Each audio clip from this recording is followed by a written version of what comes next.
നമസ്കാരം, nation news ലൈവിലേക്ക് സ്വാഗതം. ഡെസ്റ്റിനേഷൻ ഡയറീസ് ഇന്ന് എത്തിച്ചേർന്നിരിക്കുന്നത് ഖസാക്കിന്റെ ഇതിഹാസത്തിന്റെ ഭൂമിക ആയ തസ്രാക്കിലെ OV വിജയൻ സ്മാരകത്തിലാണ്. നമ്മളോടൊപ്പം വിശേഷങ്ങൾ പങ്കുവെക്കുവാൻ OV വിജയൻ സ്മാരകത്തിന്റെ സെക്രട്ടറി ആയ TR അജയൻ സാർ ചേരുന്നു. Welcome sir. സർ, നമ്മളുടെ OV വിജയനെ കുറിച്ചും തസ്രാക്കിന്റെ ഇതിഹാസത്തിനെ കുറിച്ചും ഞങ്ങൾക്ക് വേണ്ടി കുറച്ച് വാക്കുകൾ പങ്കുവെക്കുന്നു സർ. തീർച്ചയായും. OV വിജയൻ വാസ്തവത്തിൽ മലയാള നോവൽ സാഹിത്യത്തെ രണ്ടായി പഴുത്ത ഒരു സാഹിത്യകാരനാണ്. ഒരിക്കലും മലയാളത്തിന് മറക്കാൻ കഴിയാത്ത വിധം കഥാകാരൻ, നോവലിസ്റ്റ്, കാർട്ടൂണിസ്റ്റ് തുടങ്ങി അദ്ദേഹം കൈവയ്ക്കാത്ത മേഖലകൾ വളരെ ചുരുക്കമാണ്. ഇന്ത്യയിലെന്നല്ല ലോകമെമ്പാടുമുള്ള മലയാളികൾ എന്നും നെഞ്ചോട് ചേർത്ത് വെച്ചിട്ടുള്ള ഒരു യഥാർത്ഥ സാഹിത്യകാരനാണ് OV വിജയൻ. അദ്ദേഹത്തിൻ്റെ ആദ്യത്തെ കൃതി ആണ് ഖസാക്കിൻ്റെ ഇതിഹാസം.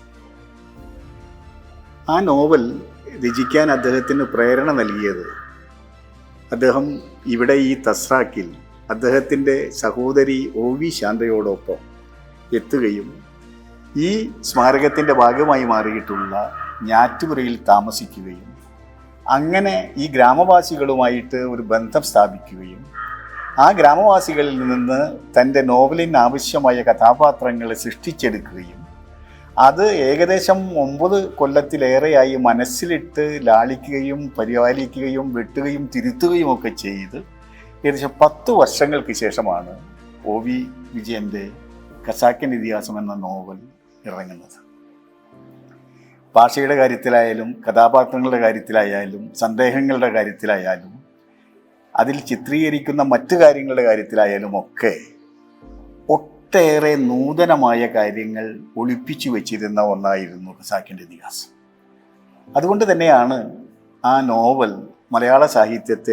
നോവൽ സാഹിത്യത്തെ രണ്ടായി വിഭജിക്കുന്നു എന്ന് പിന്നീടുള്ള ചരിത്രകാരന്മാരും വിമർശകരുമൊക്കെ പറഞ്ഞത്. വിജയൻ അതിനുശേഷം 5 നോവലുകൾ എഴുതിയിട്ടുണ്ട്.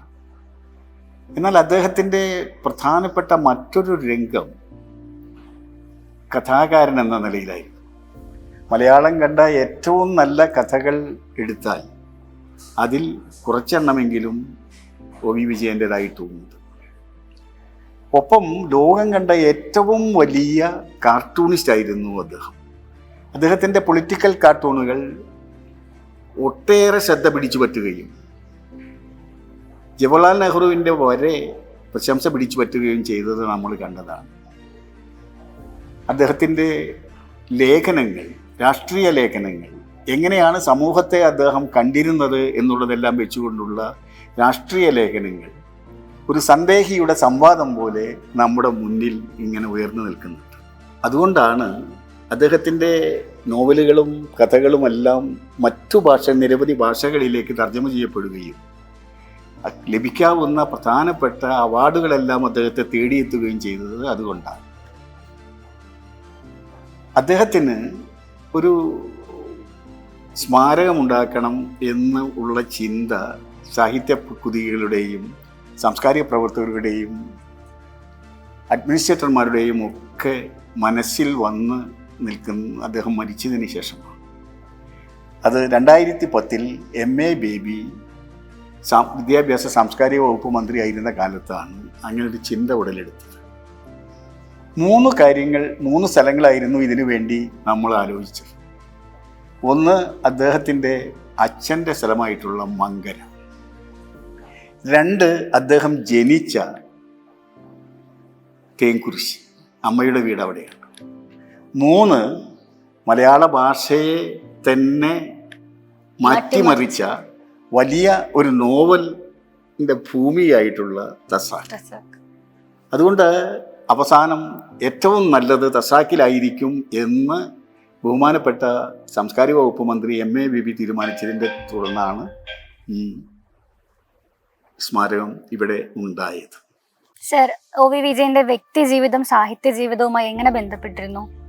അതങ്ങ് രണ്ടും നമുക്ക് അടർത്തിയെടുത്ത് പറയാൻ കഴിയില്ല. അദ്ദേഹം ഒരു കമ്മ്യൂണിസ്റ്റുകാരനായിട്ടാണ് അദ്ദേഹം ജീവിതം ആരംഭിച്ചിരുന്നു. ശരിക്കും EMS മരിച്ചപ്പോൾ അദ്ദേഹം പറഞ്ഞൊരു വാചകമുണ്ട്: അഭിപ്രായ വ്യത്യാസങ്ങൾ ഉണ്ടാവാം, അഭിപ്രായ ഐക്യമുണ്ടാവാം, പക്ഷേ കേരളത്തിലെ ജനങ്ങൾ ഒരു കാര്യം ബോധ്യപ്പെട്ടിരിക്കുന്നു: അങ്ങില്ലായിരുന്നെങ്കിൽ ഇന്നത്തെ ഈ കേരളം ഉണ്ടാവുമായിരുന്നില്ല. അപ്പം അതിൽ നിന്ന് വളരെ ക്ലിയറാണ്. EMSുമായിട്ട് ചില കാര്യങ്ങളിൽ അഭിപ്രായ വ്യത്യാസം ഉണ്ടായിരുന്ന ആളാണ്, പാർട്ടിയുമായിട്ട് അഭിപ്രായ വ്യത്യാസം ഉണ്ടായിരുന്ന ആളാണ്. പക്ഷെ ബേസിക്കലായിട്ട് അദ്ദേഹം ഒരു കമ്മ്യൂണിസ്റ്റുകാരനായിരുന്നു. അദ്ദേഹത്തിൻ്റെ ആദ്യ കാലഘട്ടങ്ങളിലെ കഥകളിലെല്ലാം അത് നിഴലിച്ചിരുന്നു, കൃത്യമായിട്ട് നിഴലിച്ചിരുന്നു. അതിനുശേഷം അദ്ദേഹം ഇവിടെ നിന്ന് മാറുകയും ഡൽഹിയിൽ സ്ഥിരവാസമാക്കുകയും ഒക്കെ ചെയ്ത് കഴിഞ്ഞപ്പോൾ അദ്ദേഹത്തിന് വ്യക്തമായ പൊളിറ്റിക്കൽ ഐഡിയോളജി അദ്ദേഹത്തെ ഭരിച്ചു. ഫാസിസത്തിനെതിരെ ഏറ്റവും കൂടുതൽ ശക്തിയായിട്ട് പ്രതികരിച്ചിരുന്ന ഒരു സാഹിത്യകാരൻ അദ്ദേഹമായിരുന്നു. അദ്ദേഹത്തിൻ്റെ കാർട്ടൂണുകളിൽ നിരന്തരമായിട്ട് അടിയന്തരാവസ്ഥക്കെതിരെയുള്ള കൃത്യമായ കാര്യങ്ങൾ ആ കാർട്ടൂണുകളിൽ അദ്ദേഹം പറഞ്ഞു. വളരെ കൃത്യമായിട്ട് അന്നത്തെ പ്രസിഡന്റ് രാത്രി ബാത്റൂമിൽ പോകുമ്പോൾ പ്രസിഡന്റ് തിരിച്ച് സെക്രട്ടറിയോട് ചോദിക്കുന്നൊരു ചോദ്യമുണ്ട്. അത് ഇനി ഓർഡിനൻസ് ഒന്നുമില്ലല്ലോ എന്നാണ്. അപ്പോൾ അത്തരത്തിൽ കൃത്യമായി ജനങ്ങളിലേക്ക് എത്തിക്കുന്ന വിധത്തിലുള്ള കാർട്ടൂണുകൾ അടിയന്തരാവസ്ഥ കാലത്തിന് എതിരായിട്ടുള്ള അദ്ദേഹത്തിൻ്റെ ഏറ്റവും പ്രധാനപ്പെട്ട കൃതികൾ തന്നെ ഉണ്ടായിട്ടുണ്ട്. അത് കഥകളുണ്ടായിട്ടുണ്ട്, നോവലുണ്ടായിട്ടുണ്ട്. അദ്ദേഹത്തിൻ്റെ രണ്ടാമത്തെ നോവൽ അത് തന്നെയാണ്. അത് നിരോധിക്കപ്പെട്ടു. അത് മലയാള നാട്ടിലായിരുന്നു അത് പബ്ലിഷ് ചെയ്യാൻ വേണ്ടി വെച്ചിരുന്നത്. പക്ഷേ മലയാള നാട് അതിൻ്റെ നിർത്തിവെക്കേണ്ടതായിട്ട് വന്നു. കാരണം കൃത്യമായിട്ടും എന്തുണ്ടായിന്ന് വെച്ചിട്ടുണ്ടെങ്കിൽ എല്ലാ മേഖലകളിലും അടിയന്തരാവസ്ഥയിൽ നിങ്ങൾ എന്തു പറയണമെന്നുള്ളത് ഞങ്ങൾ നിശ്ചയിക്കുമെന്നുള്ള രൂപത്തിലുള്ള കാര്യം വന്നതുകൊണ്ടാണ്. അപ്പോൾ അത് കഴിഞ്ഞ് അദ്ദേഹത്തിൻ്റെ ജീവിതാനുഭവങ്ങളിൽ വന്നിട്ടുള്ള മാറ്റങ്ങൾ ഉണ്ടായിട്ടുണ്ട്. അദ്ദേഹം അവസാനം രോഗിയായിട്ട് വരുന്ന കാലത്തുണ്ട്. അപ്പോൾ അദ്ദേഹത്തിൻ്റെ ചില മാറ്റങ്ങൾ, ഒരു സന്ദേഹിക്ക് വരാവുന്ന ചില മാറ്റങ്ങൾ അദ്ദേഹത്തിൻ്റെ അതിലുണ്ടായിട്ടുണ്ട്. പക്ഷേ ആത്യന്തികമായി അദ്ദേഹം ഒരു കമ്മ്യൂണിസ്റ്റുകാരനായിരുന്നു എന്നാണ് ഞാൻ കരുതുന്നത്. Okay sir, Thasrak present life style, present ആയിട്ടുള്ള ആൾക്കാർക്ക് അത് എങ്ങനെ ഇൻഫ്ലുവൻസ് ചെയ്യുന്നു? ലിറ്ററേച്ചറിലാണെങ്കിലും അതിൽ വേറൊരു കാര്യമുണ്ട്. വിജയൻ എങ്ങനെ ജനങ്ങളിലേക്ക് ഇറങ്ങി ചെന്നിരുന്നു എന്നുള്ള കാര്യം വെച്ചുകൊണ്ടാണ്. വിജയൻ്റെ സാഹിത്യം എങ്ങനെയാണ് ജനങ്ങളെ മോട്ടിവേറ്റ് ചെയ്തിരുന്നത് എന്ന് വെച്ചുകൊണ്ടാണ്. പ്രത്യേകിച്ച് യുവാക്കളെ വലിയ തോതിൽ യുവാക്കളെ ആകർഷിക്കാൻ കഴിയുന്ന വിധത്തിൽ അദ്ദേഹത്തിൻ്റെ നോവലുകൾ മാറിയിരുന്നു, കഥകളും മാറിയിരുന്നു എന്നുള്ളതാണ്. സാധാരണക്കാരൻ്റെ ദുഃഖങ്ങൾ ഇത്രമാത്രം മനസ്സിലാക്കിയ ഒരു എഴുത്തുകാരൻ വളരെ ചുരുക്കമായിരുന്നു. ഒരുപക്ഷെ അദ്ദേഹം വിപ്ലവകരമായ മുദ്രാവാക്യങ്ങൾ എഴുതി എന്ന് പറയാൻ വയ്യ. പക്ഷേ സാധാരണക്കാരൻ്റെ ദുഃഖം, അവൻ്റെ മനോവ്യാപാരങ്ങൾ, അവൻ്റെ വ്യാകുലതകൾ, അവൻ്റെ വേവലാതികൾ, അവൻ്റെ വിഹ്വലതകൾ, അവൻ്റെ സന്ത്രാസങ്ങൾ ഒക്കെ ഇത്രമാത്രം മനസ്സിലാക്കിയ ഒരു എഴുത്തുകാരൻ വളരെ ചുരുക്കമാണ്. കടൽ തീരത്ത് എന്ന് പറഞ്ഞിട്ടുള്ള അദ്ദേഹത്തിൻ്റെ ഒരു ചെറുകഥയുണ്ട്. ലോകോത്തരമായ ചെറുകഥയാണ്. മകൻ തൂക്കിക്കൊല്ലാൻ വിധിച്ചിടത്തേക്ക് അവസാനമായി കാണാൻ വേണ്ടിയിട്ട് അച്ഛൻ പോകുന്ന ഒരു കഥയാണ്. നിങ്ങളെപ്പോലുള്ള ജനറേഷനിലുള്ള ആൾക്കാരൊക്കെ അത് വായിച്ചിട്ട് എങ്ങനെയാണ് സാധാരണക്കാരൻ്റെ ദുഃഖം ഒരാൾ ഉള്ളിലേക്ക് ആവാഹിക്കുകയും അതെങ്ങനെയാണ് കഥ എന്ന രൂപത്തിൽ പ്രസരിപ്പിക്കുകയും ചെയ്യുന്നതിനുള്ള ഏറ്റവും ഉത്തമമായ ഉദാഹരണമാണത്. അപ്പോൾ OV വിജയൻ എന്ന എഴുത്തുകാരൻ തനിക്ക് ജീവിതാനുഭവങ്ങളിൽ നിന്ന് കിട്ടിയ കാര്യങ്ങളോടൊപ്പം സാങ്കല്പികമായി ചില കാര്യങ്ങൾ കൂടെ കൂട്ടിച്ചേർത്തുകൊണ്ടാണ് അദ്ദേഹം എല്ലാം രചിച്ചിട്ടുള്ളത്. അദ്ദേഹത്തിൻ്റെ തുടർന്നുള്ള ഇതുകളെല്ലാം ചരിത്രവുമായി ബന്ധപ്പെട്ടുകൊണ്ട് അദ്ദേഹത്തിൻ്റെ അവസാനത്തെ നോവലുണ്ട്. ആ നോവലിൽ അദ്ദേഹത്തിൻ്റെ തലമുറയിലേക്ക് മുമ്പുള്ള 4 തലമുറകൾ എന്നാണ് അതിൻ്റെ പേര്, തലമുറകളിലുള്ള പാലക്കാട്ടിൻ്റെ ചരിത്രമാണ് എഴുതി വെച്ചിട്ടുള്ളത്. ഇന്ന് രാഷ്ട്രീയ ചരിത്രമായി മാറിയ പലതും ആ ചരിത്രത്തിൽ വന്നിട്ടുണ്ട്. അപ്പോൾ നമ്മൾ എങ്ങനെയാണ് കൃതികൾ മനുഷ്യകഥാനുഗായികൾ എന്നാണ് പറയുക. വരാനിരിക്കുന്ന കാര്യങ്ങളെക്കുറിച്ചിട്ട് ഇപ്പോൾ പറഞ്ഞു വയ്ക്കുന്ന ആ ഒരു രൂപത്തിലാണ് അദ്ദേഹത്തിൻ്റെ രചനകളെല്ലാം ഉണ്ടായിരുന്നത്. നമ്മൾ ആ കാര്യങ്ങളൊക്കെ എങ്ങനെ ജനങ്ങളിലേക്ക് എത്തിക്കാം എന്നുള്ളതാണ് ഇവിടെ നമ്മൾ ശ്രമിച്ചിട്ടുള്ളത്. അദ്ദേഹത്തിൻ്റെ ഇപ്പോൾ നേരത്തെ പറഞ്ഞ വഴിയമ്പലം തേടി എന്നാണ് ആദ്യത്തെ നോവലിലെ ആദ്യത്തെ ചാപ്റ്റർ. ആ വഴിയമ്പലം നമ്മളവിടെ പുനഃസൃഷ്ടിച്ചിട്ടുണ്ട്. കൂമങ്കാവിൽ ബസ്സിറങ്ങിയപ്പോൾ രവിക്ക് ഈ സ്ഥലം അപരിചിതമായി തോന്നിയില്ല എന്നാണ് നോവലിലെ ആദ്യത്തെ വാചകം. ആ വാചകം അന്വർത്ഥമാക്കുന്ന വിധത്തിൽ നമ്മളൊരു വഴിയമ്പലം അവിടെ സൃഷ്ടിച്ചിട്ടുണ്ട്. ഇവിടെ വന്നപ്പോൾ നോവലിലെ ഏറ്റവും പ്രധാനപ്പെട്ട സ്ഥലങ്ങളിലൊന്ന്, സന്ദർഭങ്ങളിലൊന്ന് ഞാറ്റുപുരയാണ്. കേശവൻ നായരുടെ ഞാറ്റുപുരയാണ്. ആ ഞാറ്റുപുര നമ്മൾ അങ്ങനെ തന്നെ നിലനിർത്തിയിരിക്കുകയാണ്. അതിൻ്റെ അകത്ത് നമ്മൾ അദ്ദേഹത്തിൻ്റെ ഫോട്ടോ ഗാലറി ഉണ്ട്, വീഡിയോ ഗാലറി ഉണ്ട്, കാർട്ടൂൺ ഗാലറി ഉണ്ട്. അതിന് ചുറ്റും നിങ്ങൾ നടന്നു നോക്കിയാൽ നിങ്ങൾക്ക് കിട്ടുന്ന വേറൊരു കാര്യമുണ്ട്. ഖസാക്കിൻ ഇതിഹാസത്തിലെ കഥാപാത്രങ്ങളെയും സന്ദർഭങ്ങളെയും വെച്ചുകൊണ്ട് അതിന് ചുറ്റും നമ്മൾ 99 ശില്പങ്ങൾ, പ്രധാനപ്പെട്ട കേരളത്തിലെ ശില്പികൾ ഉണ്ടാക്കിയതാണ്. അത് നമ്മൾ വിന്യസിച്ചിട്ടുണ്ട്. ഇപ്പോൾ ഇതിനടുത്ത് തന്നെ നിങ്ങൾ കാണുന്ന ആ ചിത്രത്തിലേക്ക് ഒന്ന് നോക്കിയാൽ മതി. ഇതെല്ലാം അത് വലിയൊരു ഇതായിട്ട് നിൽക്കുന്നു. കൂടാതെ അദ്ദേഹത്തിൻ്റെ നോവലുകളെ കുറിച്ചുള്ള 3 പവിലിയനുകൾ നമ്മൾ ഇവിടെ സൃഷ്ടിച്ചിട്ടുണ്ട്.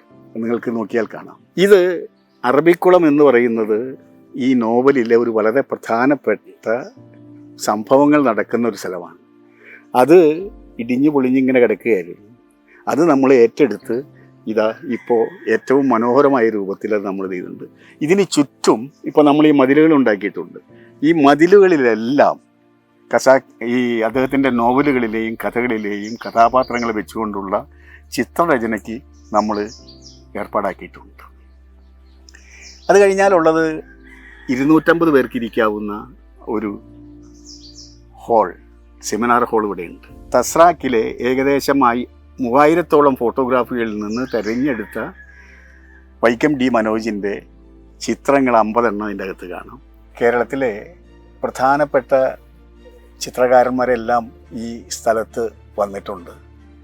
അവർ പല ക്യാമ്പുകളിലായിട്ട് സൃഷ്ടിച്ച ഒരുപാട് ചിത്രങ്ങൾ ലളിതകലാ അക്കാദമി നമുക്ക് തന്നെ സമ്മാനിച്ചിട്ടുണ്ട്. അത് ഈ സെമിനാർ ഹാളിൻ്റെ ചുറ്റുമതിലുകളിൽ നമ്മൾ കൃത്യമായിട്ട് പരിപാലിച്ചു വെച്ചിട്ടുണ്ട്. ഇതുകൂടാതെ നമ്മൾ ഇപ്പോൾ പ്രവൃത്തിയിലുള്ള 1-2 കാര്യങ്ങളുണ്ട്. ഇങ്ങോട്ട് വരുന്ന റോഡ് അത് ഏറ്റവും കൂടുതൽ ജനങ്ങൾക്ക് ബുദ്ധിമുട്ടുണ്ടാക്കുന്നതായിരുന്നു. സാംസ്കാരിക വകുപ്പ് മന്ത്രിയുടെ പ്രത്യേക പരിഗണന വെച്ചുകൊണ്ട് ഈ റോഡ് പൊതുമരാമത്ത് വകുപ്പിൻ്റേതോ അല്ല, പഞ്ചായത്തിൻ്റേതാണ്. പഞ്ചായത്തിന് ഇത് ചെയ്യാനുള്ള പണമില്ല. അതുകൊണ്ട് പ്രത്യേക പരിഗണന വെച്ചുകൊണ്ട് 1 കോടി രൂപ അതിനു വേണ്ടി സാങ്ഷൻ ചെയ്യുകയും അതിൻ്റെ പ്രവൃത്തി ഇപ്പോൾ ആരംഭിക്കുകയും ചെയ്തിട്ടുണ്ട്. ഏകദേശം 3 മാസത്തോട് കഴിയുമ്പോൾ ഏറ്റവും നല്ല റോഡോടുകൂടെ ഈ സ്ഥാപനത്തിലേക്ക് എത്താൻ വേണ്ടി കഴിയും. കൂടുതൽ സന്ദർശകരെ ഇങ്ങോട്ട് ആകർഷിക്കാനും വേണ്ടിയിട്ട് കഴിയും. മറ്റൊന്നുള്ളത്, ഇന്ത്യയിൽ ടാഗോറിനൊഴികെ ഒരാൾക്കും കിട്ടാത്ത ഒരു വലിയ കാര്യം ഇവിടെ നടക്കാൻ പോവുകയാണ്. അത് വിജയൻ്റെ പേരിലുള്ള എഴുത്തുകാർക്കുള്ള ഗ്രാമമാണ്. 8 കോട്ടേജുകൾ, 5 ട്രീ ഹട്ടുകൾ, 40 പേർക്കുള്ള ഡോർമിറ്ററികൾ, മറ്റ് സൗകര്യങ്ങളെല്ലാം വെച്ചുകൊണ്ടുള്ള ഗ്രാമത്തിൻ്റെ പണി നടന്നുകൊണ്ടിരിക്കുകയാണ്. ആ പണി പൂർത്തിയായി കഴിഞ്ഞാൽ ഏത് ക്യാമ്പും നടക്കുന്ന ഏത് ക്യാമ്പിൻ്റെയും ഭൂമികയായിട്ട് മാറാൻ ഈ സ്മാരകത്തിന് കഴിയും. ഇതുകൂടാതെയാണ് ബേപ്പൂർ മുതൽ തസ്രാക്ക് വരെ ഉള്ള ലിറ്റററി സർക്യൂട്ടിനകത്ത് ഇത് ഉൾപ്പെടുത്തിയിട്ടുണ്ട്. ബേപ്പൂരിൽ നിന്ന് തുടങ്ങി തസ്രാക്ക് വരെയാണ് അത്. പ്രധാനപ്പെട്ട എല്ലാ എഴുത്തുകാരുടെയും സ്ഥലങ്ങൾ സന്ദർശിച്ചുകൊണ്ടാണ് പറയുന്നത്. അതിൻ്റെ അവസാനിപ്പിക്കുന്നത് ഇവിടെയാണ്. അതിനുവേണ്ടി ഒരു 5 കോടി രൂപ കൂടെ സർക്കാർ അനുവദിച്ചിട്ടുണ്ട്. ഈ 2 കാര്യങ്ങളും പൂർത്തിയാകുന്നതോടുകൂടെ കേരളത്തിൽ നിന്നുള്ള സാംസ്കാരിക കേന്ദ്രങ്ങളിൽ ഏറ്റവും പ്രവർത്തനനിരതമായ ഒരു സ്ഥാപനമായിട്ട് ഇത് മാറുന്നുണ്ട്. ഇപ്പോൾ തന്നെ അങ്ങനെയാണ്. കാരണം ഇതുകൂടാതെ നമ്മൾ നിരന്തരമായി പരിപാടികൾ നടത്തുന്നുണ്ട്. എല്ലാ മാസവും നമ്മൾ പ്രഭാഷണങ്ങളുണ്ട്, സെമിനാറുകളുണ്ട്, മറ്റു കാര്യങ്ങളുണ്ട്. അതിനുവേണ്ടി തന്നെ ആളുകൾ ഇത് കേൾക്കാൻ വേണ്ടി വരുന്നവരുണ്ട്. അതുകൂടാതെ അദ്ദേഹത്തിൻ്റെ ജന്മദിനവും ചരമദിനവും ഒക്കെ വലിയ തോതിൽ ഫുൾ ഡേ പരിപാടികളായിട്ട് നമ്മൾ ആവശ്യപ്പെടുന്നത്. മലയാളത്തിലെ ഏറ്റവും നല്ല നോവലിനും ചെറുകഥയ്ക്കും യുവകഥയ്ക്കുമുള്ള പുരസ്കാരങ്ങൾ നമ്മൾ എല്ലാ വർഷവും നൽകുന്നുണ്ട്. വിജയനെ ഈ സ്മാരകത്തിൽ വന്നാൽ വിജയനെ നിങ്ങൾക്ക് കാണാം, കേൾക്കാം, സ്പർശിക്കാം, അനുഭവിക്കാം. അതാണ് ഞങ്ങളുടെ ഇതിനെക്കുറിച്ചുള്ള പരിപ്രേക്ഷ്യം. അത് നടപ്പിലാകുന്ന രൂപത്തിൽ, പരിസ്ഥിതിയുമായി ഏറ്റവും ഇണങ്ങുന്ന രൂപത്തിൽ, പ്രകൃതിയെ മുഴുവൻ നിലനിർത്തിക്കൊണ്ടുള്ള വലിയൊരു പരിശ്രമമാണ് ഈ സ്മാരകത്തിൻ്റെ പേരിൽ ഇവിടെ നടക്കുന്നത്. അത് ഒരുപാട് പേരുടെ കഠിന പ്രയത്നത്തിൻ്റെയും കൃത്യാന്തര ബാഹുല്യത്തിൻ്റെയും ഒക്കെ ഒരു ഫലമായിട്ടാണ് ഇത് നടക്കുന്നത് എന്നുള്ളത് നമ്മൾ കാണേണ്ടിയിരിക്കുന്നു. സർക്കാരിൻ്റെ ഇടതുപക്ഷ ഇതിൻ്റെ ഇടയിൽ 5 കൊല്ലക്കാലം കാര്യമായ പ്രവർത്തനങ്ങളൊന്നും ഇവിടെ നടന്നില്ല. പക്ഷേ ഇടതുപക്ഷ ജനാധിപത്യ മുന്നണി രണ്ടാമതും അധികാരത്തിൽ വന്നു കഴിഞ്ഞപ്പോൾ അന്നു മുതൽ ഇവിടെ ഇത് കേരളത്തിലെ ഏറ്റവും നല്ല സ്മാരകമാക്കി മാറ്റാൻ എടുക്കാൻ വേണ്ടിയിട്ടുള്ള നിരന്തരമായ പരിശ്രമം മുകൾ തൊട്ട് താഴെ തട്ടിൽ വരെ ഉണ്ടായിട്ടുണ്ട്. ചീഫ് മിനിസ്റ്റർ മുതൽ സാംസ്കാരിക വകുപ്പ് മന്ത്രി മുതൽ ഇവിടുത്തെ MLA വരെയുള്ള എല്ലാവരുടെയും സഹായം ഞങ്ങൾക്ക് ഇതിന് ലഭിച്ചിട്ടുണ്ട്. അത് വളരെ ചരിതാർത്ഥജനകമായ ഒരു കാര്യമാണ്. കൂടുതൽ സന്ദർശകരെ, ടൂറിസ്റ്റുകളെ, സാംസ്കാരിക സന്ദർശകരെ ഒക്കെ ഇവിടേക്ക് എത്തിക്കാൻ വേണ്ടിയുള്ള പ്രചരണങ്ങളും ഞങ്ങൾ ആരംഭിച്ചിട്ടുണ്ട്. അത് വെച്ചുകൊണ്ടാണ് ഇപ്പോൾ നിങ്ങൾ വന്നപ്പോൾ തന്നെ കുറേ ആളുകൾ ഇവിടെ ഉണ്ട്. പക്ഷേ എല്ലാ ദിവസവും 500-ൽ കുറയാത്ത ആളുകൾ ഇവിടെ എത്തുന്നുണ്ട്. ശനി ഞായർ ദിവസങ്ങളിൽ അത് ആയിരങ്ങളായിട്ട് മാറുന്നുമുണ്ട്. സർ, അതുപോലെ തന്നെ സാറും OV വിജയനും തസ്രാക്കും തമ്മിലുള്ള ബന്ധം വരും തലമുറകളെയും എങ്ങനെ നമുക്ക് കൊണ്ടുപോകാം? അത് അങ്ങനെ കാണുന്നതിലൊരു കാര്യമില്ല. ഞാനും OV വിജയനും തമ്മിലുള്ളൊരു ബന്ധം എന്ന് പറയുന്നത് അങ്ങനെ ഞങ്ങൾക്ക് തമ്മിൽ അറിയാം. അദ്ദേഹത്തിൻ്റെ മരണം കഴിഞ്ഞപ്പോൾ ഇവിടെ അതിൻ്റെ ബാക്കി ചടങ്ങുകളെല്ലാം സംഘടിപ്പിക്കാൻ വേണ്ടി മുന്നിട്ടിറങ്ങിയ ഒരാളാണെന്നുള്ളത് മാത്രമേ അതിനകത്തുള്ളൂ. അല്ലാതെ അദ്ദേഹത്തെ ആരാധിക്കുന്ന ഒരു സാധാരണ വായനക്കാരനാണ് ഞാൻ. അല്ലാണ്ട് അങ്ങനെ ഒരു ആത്മബന്ധം ഞങ്ങൾ തമ്മിലുണ്ടായിട്ടില്ല. പക്ഷേ OV വിജയനും തസ്രാക്കും തമ്മിലുള്ള ബന്ധം എന്ന് പറഞ്ഞാൽ ഈ തസ്രാക്കിലെ ജനങ്ങളെ പലരെയും കഥാപാത്രങ്ങളാക്കി മാറ്റിയെടുത്തു എന്നുള്ളതാണ്.